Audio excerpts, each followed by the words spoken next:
welcome along to this webinar, the first that we've done in 2022.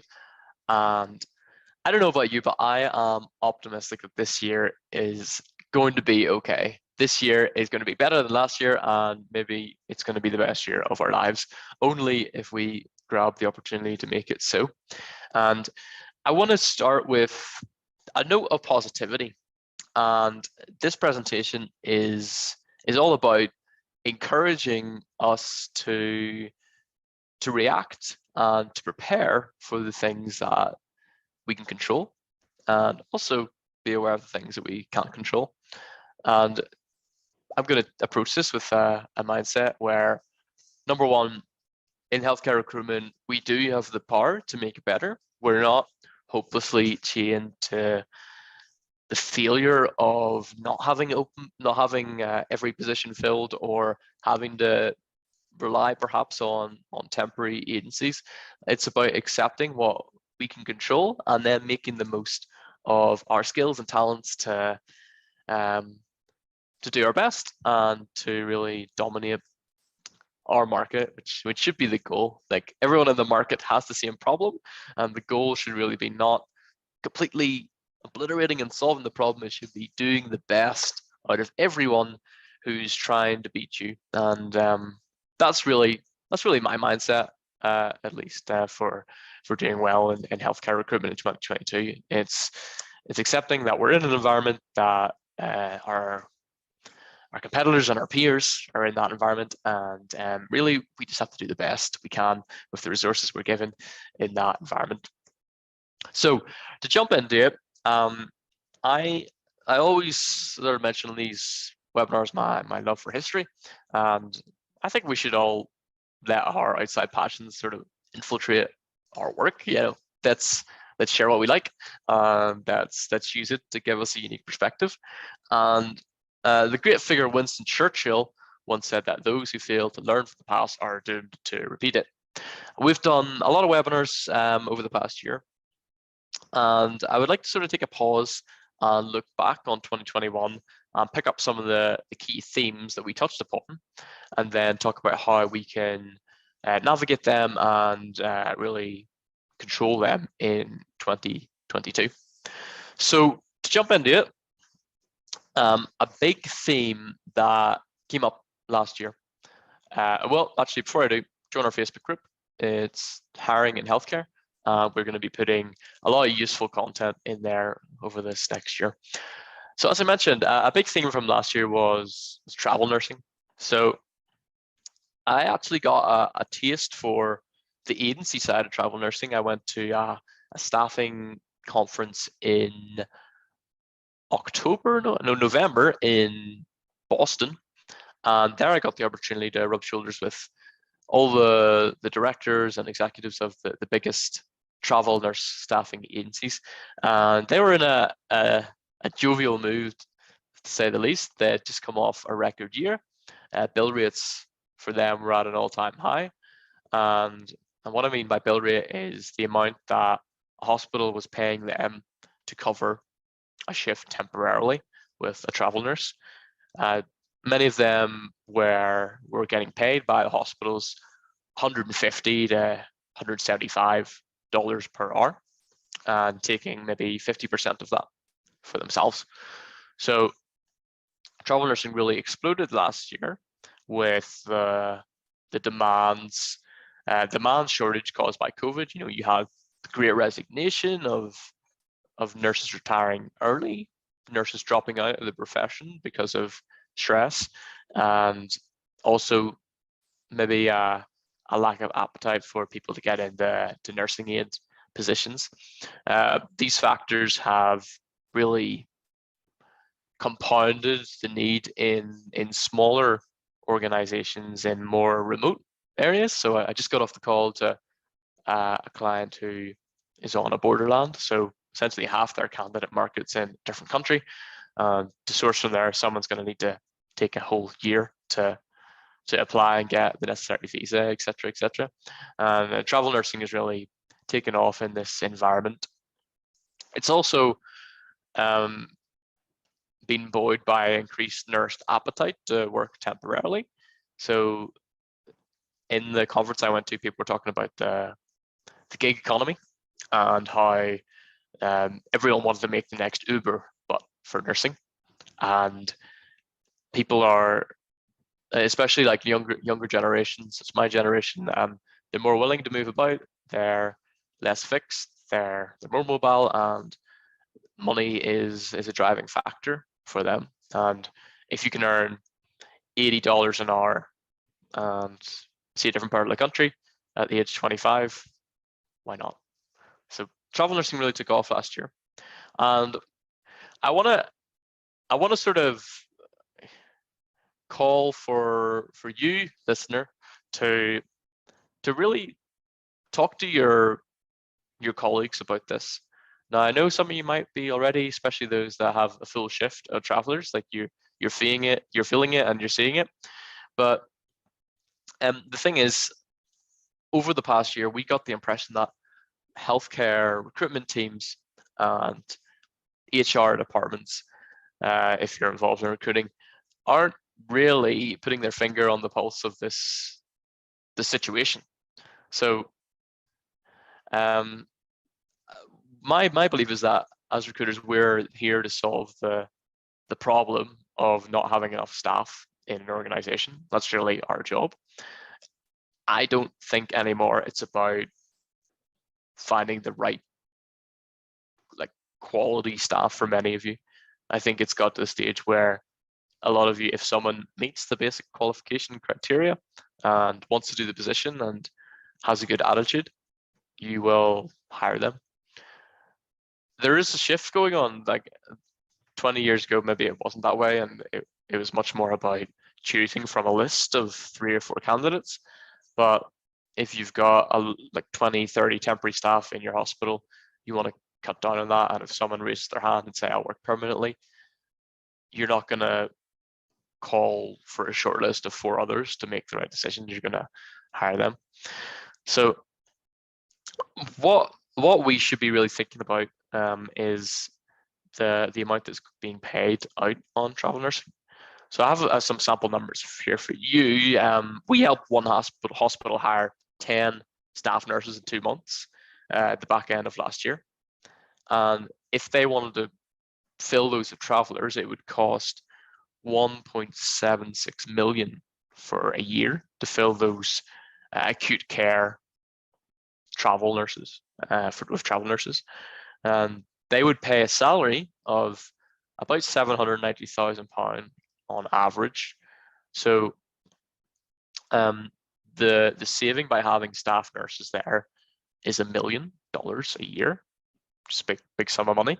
And if we subtract the payroll, which the travel agency would pay, or the insurance, it's going to be lower than $1 million, obviously, but we're talking about hundreds of thousands of dollars potential savings by having permanent hires. And I would encourage you all to start thinking about those numbers and start lobbying and appealing to management that they invest in you more, because they're currently investing in a solution to this problem. It's a temporary solution. It's called travel nursing, and that money's going somewhere. So that extra $1 million is going to the agencies. So as I mentioned, 50%. Sometimes, they're going to take 40 or 30%. The highest level will be 50%, and then obviously nurses are earning extra. Now, the ideal for me is that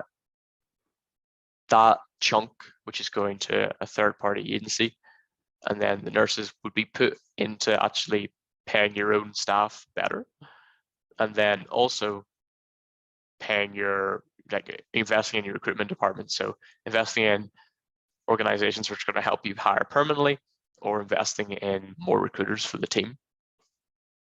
And that's something which you should be lobbying for, in my opinion. Because at the end of the day, the money's there, but it's being spent on a temporary fix, and you want to be spent on a permanent fix.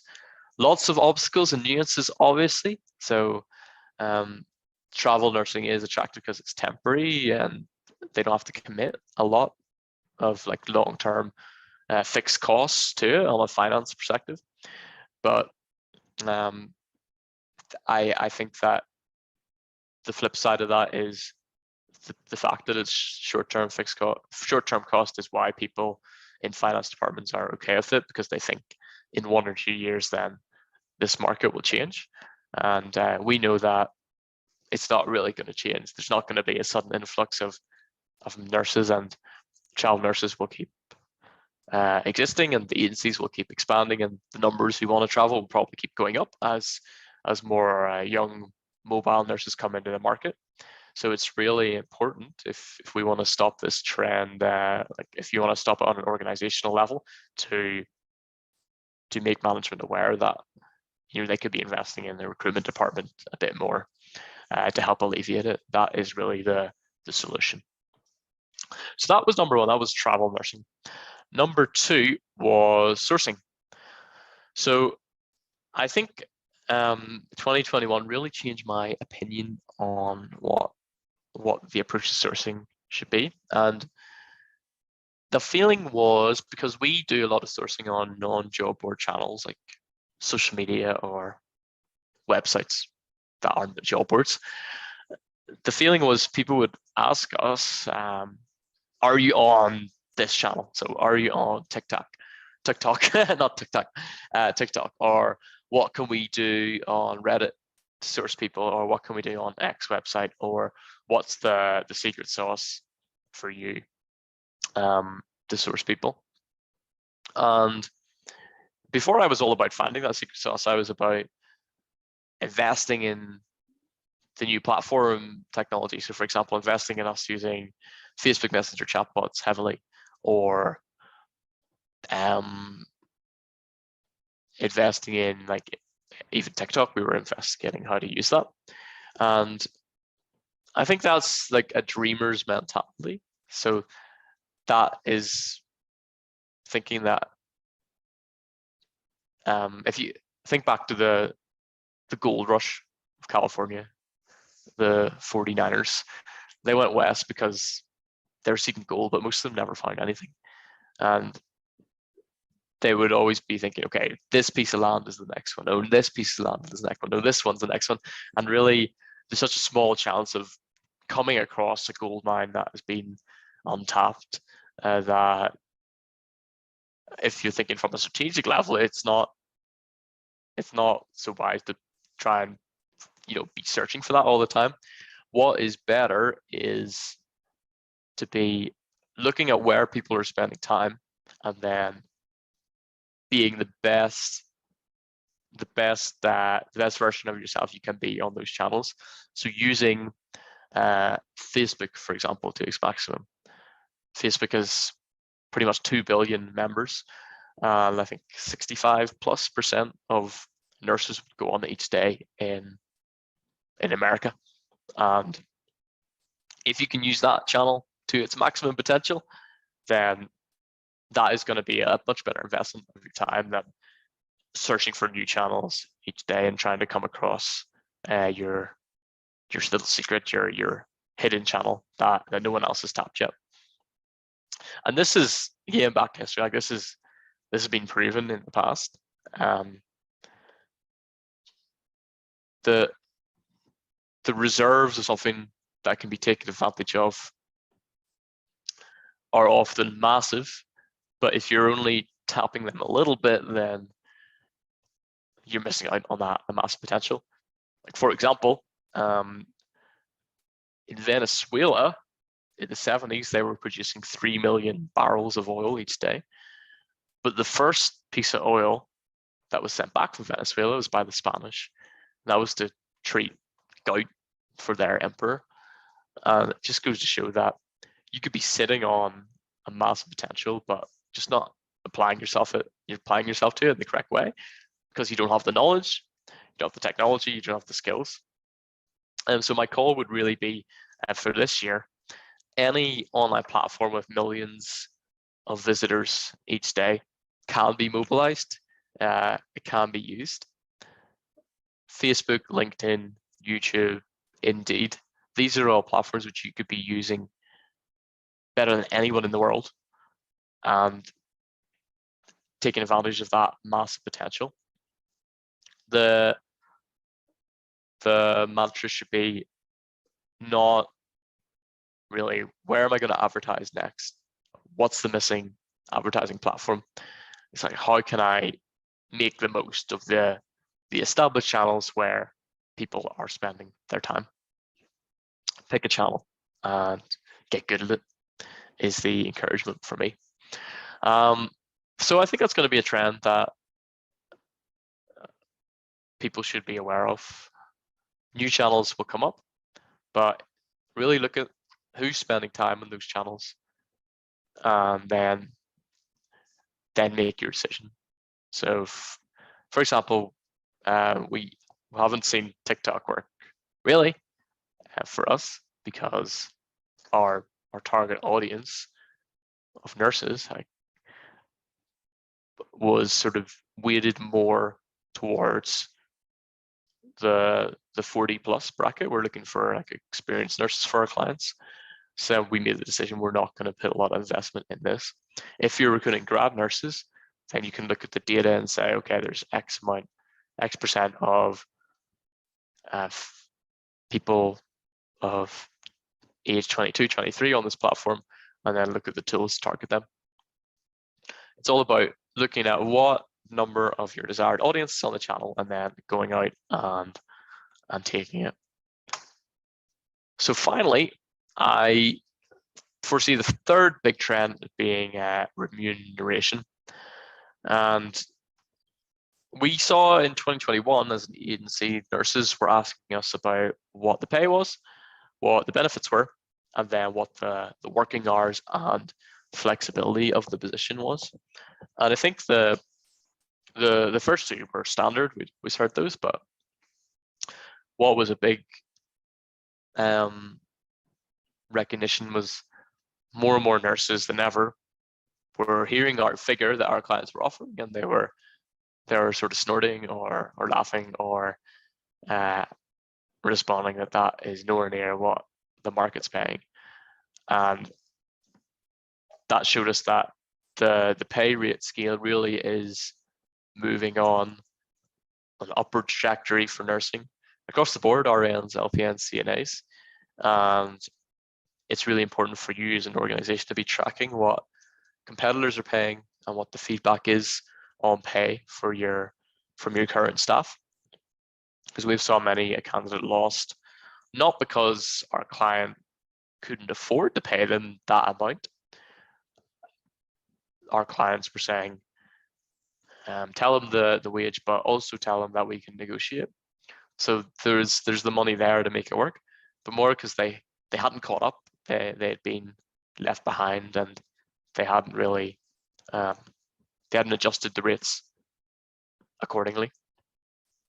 We expect to see sign-on bonuses going up, but also a lot of our studies have shown that nurses don't really get excited about the sign-on bonus when it comes to being the initial point of attraction.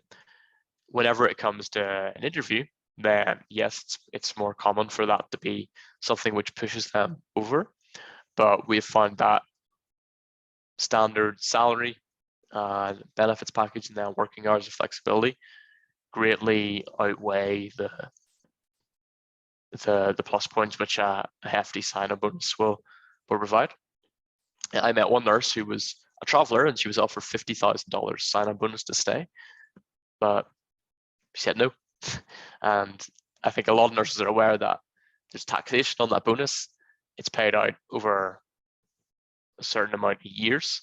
You don't just get it all in one lump sum, and they can earn more by earning a good hourly rate for somewhere where they stay for 3 or 4 years. They can have the benefits and the stability and even the flexibility, and they sort of see through that bonus, I think, a lot of them.